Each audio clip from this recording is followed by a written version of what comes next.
오늘의 말씀은 시편 36편 5절로 10절의 말씀. 제가 가진 성경 구약 826페이지에 기록되어져 있습니다. 시편 36편 5절로 10절의 말씀. 제가 받들어 봉독합니다. 여호와여, 주의 인자하심이 하늘에 있고 주의 진실하심이 공중에 사무쳤으며 주의 은은 하나님의 산들과 같고 주의 심판은 큰 바다와 같으니이다. 여호와여, 주는 사람과 짐승을 구하여 주시나이다. 하나님이여, 주의 인자하심이 어찌 그리 보배로우신지요. 사람들이 주의 날개 그늘 아래에 피하나이다. 그들이 주의 집에 있는 살찐 것으로 풍족할 것이라. 주께서 주의 복락의 강물을 마시게 하시리라. 진실로 생명의 원천이 주께 있사오니 주의 빛 안에서 우리가 빛을 보리이다. 주를 아는 자들에게 주의 인자하심을 계속 베푸시며 마음이 정직한 자에게 주의 공의를 베푸소서. 아멘. 오늘 말씀의 제목은 인자하신 분이라는 말씀의 제목으로 이야기를 나눠보고자 합니다. 우리가 비행기를 타고 미국을 갈 때가 있습니다. 비행기를 타게 되면은 미국을 갈 때 여러 도시가 있겠죠. 그 중에 뉴욕을 가게 되면 일반적으로는 이 뉴욕엔 케네디 공항이라는 공항이 있어요. 그런데 뉴욕에는 이 케네디 공항뿐만 아니라 또 하나의 다른 공항이 하나 있습니다.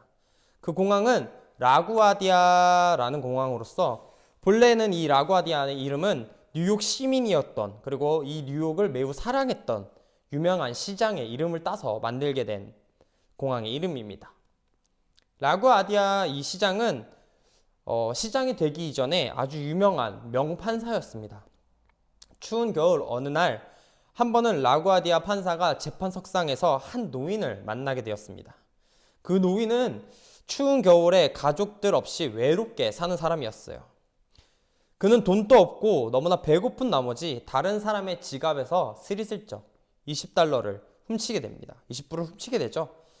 그리고 그 자리에서 체포되어 이 법정에 서게 되었던 것입니다. 판결을 하기 전 마지막으로 판사가 그 노인에게 이렇게 질문하게 됩니다. 노인장, 하실 말씀이 있으십니까?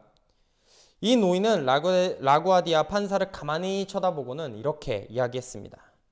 판사님, 저에게 한 번만 긍휼을 베풀어 주십시오. 잠시 동안 그 판사와 그 법정에 있던 모든 사람들은 조용해졌고, 그리고 그 판사는 어렵사리 이렇게 이야기를 합니다. 맞습니다. 노인장에게는 정말 긍휼이 필요하군요. 그러나 노인이 잘못한 그 20불에 대해서는 책임을 져야만 합니다. 마침 제게 10불이 있습니다. 10불이 있는데 제가 이 10불을 노인장을 대신하여 변상하도록 하겠습니다. 노인장을 춥고 배고프고 버려둔 데에는 저의 책임도 크게 남아 있습니다. 그렇다면 이 10불을 제가 먼저 갚고 남은 10불은 여기 계신 이 법정에 계신 방청하시는 여러분, 우리 사회가 여러분도 이 노인이 춥고 배고파 방황하도록, 그리고 도둑질을 하도록 내버려둔 데에는 우리의 책임도 분명히 있을 것입니다. 이 노인을 위해 자유롭고 자발적으로 하나씩 기부하시는 게 어떻겠습니까? 라고 이야기합니다. 그 자리에 모인 사람들은 이 재판장의 명판결을 듣고서는 감동을 했겠죠. 그리고 자발적으로 조금씩 돈을 내어놓았다고 합니다. 당연히 이 노인은 구제되어 재판에서 무사히 밖으로 나올 수 있었고, 그 후에 뉴욕 시민들은 라구아디아 이 판사에 대해서 긍휼이 많고 참 훌륭한 판사라고 인정하였습니다.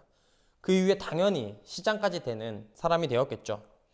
이처럼 인자한 사람은 참 우리 주변에 많습니다. 여러분일 수도 있고요, 저일 수도 있겠죠. 이 판사처럼 사람들 가운데서 분명히 인자하고 긍휼한 마음을 가진 자가 참 많은데, 그렇다면 성경에는 과연 어떠한 분이 인자하신 분일까요? 오늘은 그 인자하신 분에 대해서 살펴보고자 합니다. 5절에서 7절은 하나님의 성품에 대한 이야기를 자세하게 나열하고 있습니다. 다윗은 여기서 하나님의 성품을 말하는 것은 하나님을 존재하지 않는다고, 그리고 두려워하지 않는 악인들을 하나님이 분명히 살아계시고 우리와 함께 하신다는 것을 증명하기 위해서 다윗은 차근차근 잘 나열하고 있는 것입니다. 즉 다윗은 자신이 하나님의 성품에 대해서 정확하게 고백할 수 있을 정도로 하나님께서 그 존재하심이 분명하다라는 사실을 인지하고 있었다라는 것입니다. 또한 하나님의 인자하심으로 인하여 악인들은 하나님의 공의로운 심판에 의하여 멸망할지라도 하나님을 의뢰하는 성도들을 심판 가운데서도 보존될 것임을 강조하기 위해서 설명하고 있다는 것입니다. 다윗은 이에 대한 한 가지 예로 6절에서 노아 홍수 사건을 이야기하는데, 노아의 가족들과 짐승들을 방주에서 내보내어 들여보냈을 때 구원하셨다는 그 사실이 있지 않습니까? 그래서 그 구원하셨다는 사실을 우리에게 이야기하면서 그때를 기억해야만 한다라고 다윗은 이야기하고 있는 것입니다. 그리고 이러한 표현이 쓰여져 있죠. 여호와여 주는 사람과 짐승을 구하여 주시나이다 라고 말입니다. 여기서 사람과 짐승은 노아의 가족들과 방주에 들어간 짐승들을 다시 한번 떠올리게 하는 귀한 대목입니다.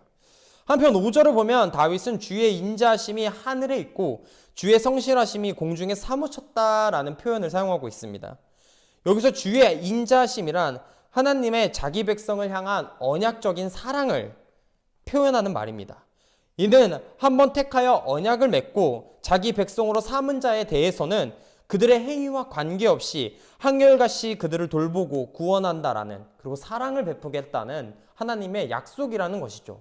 마치 부모가 자녀를 낳게 되면 그것 또한 아무런 대가 없이 그들의 행위와 상관없이 꾸준한 사랑을 베풀듯 말입니다. 다윗은 이러한 하나님의 인자하심이 하늘에 있다라고 이야기합니다. 그 하늘에 있다라는 표현은 끝이 없다라는 말이기도 합니다. 즉 영원에 대한 이야기이죠. 그리고 주의 성실하심이란 하나님께서 약속을 이행해 있을 때에 신실하신 분임을 강조하기 위해서 주로 사용되었을 때 되는 표현입니다. 그러므로 주의 성실하심이라는 말은 주의 인자하심에 이미 포함된 개념이라고 이야기할 수 있겠죠. 왜냐하면 주의 인자하심이란 자기 백성을 향한 언약에서 변치 않으시는 사랑을 말하고 있기 때문입니다.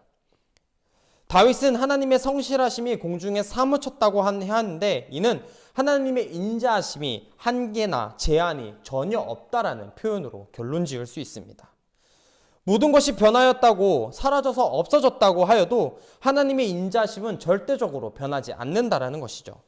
즉 다윗은 지금 인자, 하늘, 성실, 그리고 공중의 사무침이라는 말을 거듭 사용하여서 하나님의 인자하심을 매우 극으로 강조하고 있는 것입니다.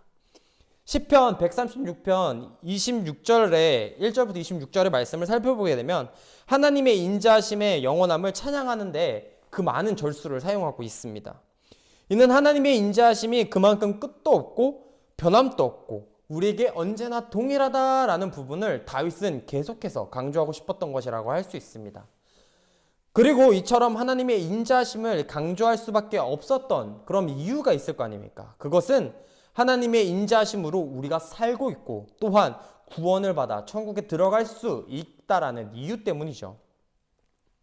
만일 하나님의 인자하심이 없었다면 우리는 한순간도 살 수 없고 악인들과 같이 구원의 소망조차 가질 수 없는 자들일 것이기 때문입니다.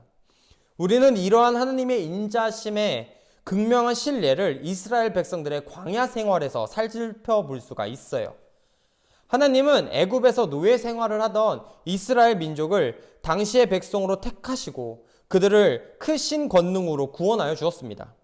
그리고 시내산에서 그들과 언약을 맺으시고 정식으로 당신의 백성으로 이스라엘 백성들을 삼아 주었죠.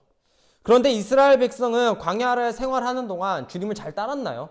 이미 많은 사람들이 알고 있겠지만 그들은 광야 생활하는 동안 원망과 불평 하는 말로 하나님을 시험하는가 하는 반면에 우상을 숭배하기까지 하며 하나님을 배신하고 하나님의 말씀을 거역하는 자들, 즉 손뒤지기보다 쉽게 주님을 등 돌렸다라는 겁니다. 이쯤 되면 하나님이 아무리 사랑이 크신 분이라고 해도 그들을 버리실 만은 합니다. 버리기만 하겠어요. 심판하시기에도 충분한 자들이었습니다. 그러나 보십시오. 하나님은 그들을 징계는 하였을지언정 결코 버리지는 않으셨습니다. 하나님은 그 민족으로 하여금 약속하신 가나안 땅을 꼭 밟게 하셨다라는 것이죠.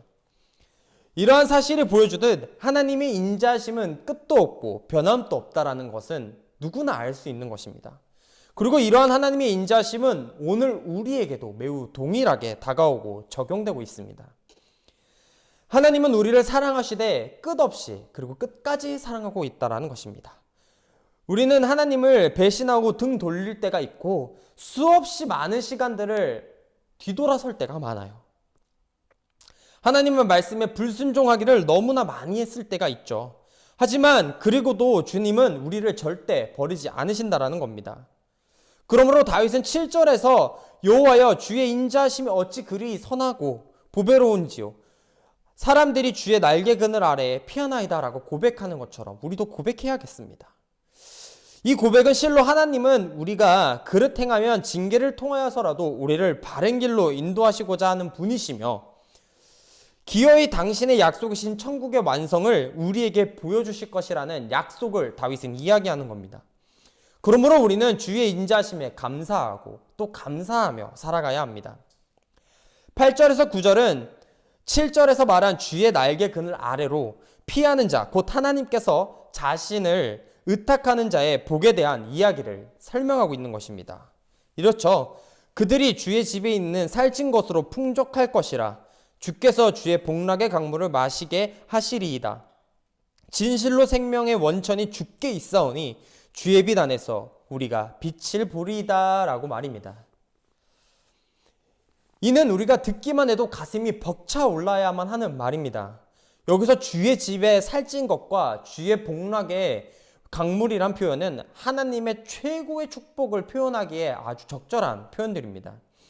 특히 주의 집이라는 표현은 하나님의 하늘 처소를 이야기하는 것이며 살찐 것이라는 것은 가장 좋은 것 또는 가장 풍성한 것을 의미하는 것입니다. 그리고 복락의 강물은 에덴의 강들을 의미하는 것인데 에덴 동산에는 그 땅을 기름지게 했던 강이 4개가 있어요. 이 4강을 상징하는 것과 같이 우리의 삶과 영혼을 기름지고 하나님 앞에서 내려주시는 풍성한 은총과 축복이 끝없이 펼쳐질 거라는 다윗의 가슴 벅찬 이야기입니다. 그러므로 방금은 하나님의 말씀은